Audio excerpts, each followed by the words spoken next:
The holidays are around the corner, and today we're going to be creating buttons for you or a friend or a loved one that maybe look a little bit like this. I'm going to share with you a few other examples. So here we have Allison with her friends. We've got this nice little holiday visual in the background. Here is a Star Wars themed that Cole created last Christmas when the new Star Wars movie was released.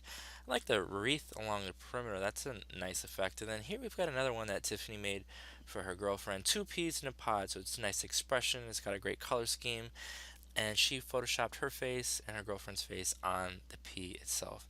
That's amazing. So, what about this image? How did I come up with this image? Well, I got the inspiration for it from Shutterfly, and you can go to Shutterfly and you can look at the templates that they have. And I saw this one that I thought was pretty cool, so I did a little screenshot.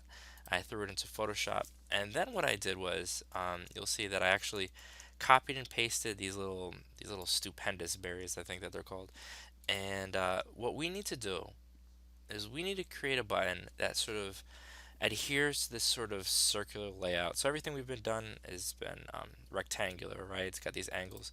What we need to do today is we need to make sure that everything sort of squeezes into this circle. I'm going to give you a few suggestions. So the first thing that I did with this example is I used the eyedropper tool, paint bucket, and I painted the background that deep blue.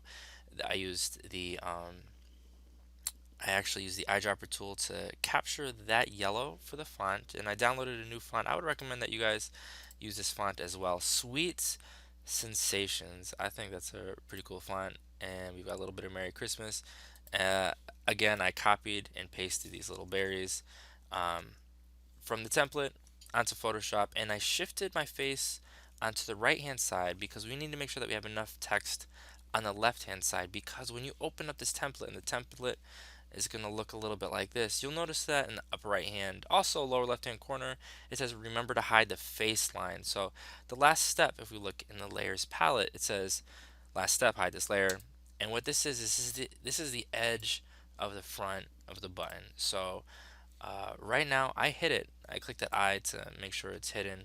But if you write your text and you put it on your button and it looks like this, and then you hide it and you submit it to me like this, when we print it up, the only thing that people are going to see is airy Christmas, right? It's going to miss the M and the CH completely. So we need to make sure that the entire word is within the front of the button, because the edge, the perimeter of this button, wraps around the back. Great. Last step, make sure you hide it, because if you don't hide it, you're going to have this ugly circle on your button, and we don't want that either. So you're going to hide it. You're going to submit it as both a JPEG, a PSD. You're going to include your name in the top. And what are a few other examples for inspiration if you need it? Well, here's this one photo I found on my phone somehow. I don't even know how that happened, but I took this visual, I got inspired, and I created this button. So it looks like Oliver Lewis and Ethan are peering out of the cold, out of like a blizzard, onto this button. How exactly did I create this? Well, I will show you super quickly. I first of all I included all the text and everything is within the face line. It's all on the front of the button, right? So what I'm going to do next is I'm going to create a new layer above this background image. I'm going to bust out white. I'm going to use the paint bucket, boom.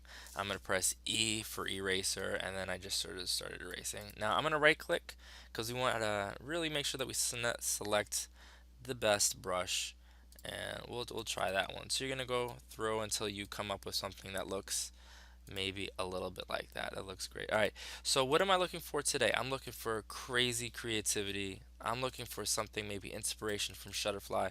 I'm looking for something that looks a little bit like this, or like this. Cannot wait to see your work. Submit it as a JPEG PSD. Good luck.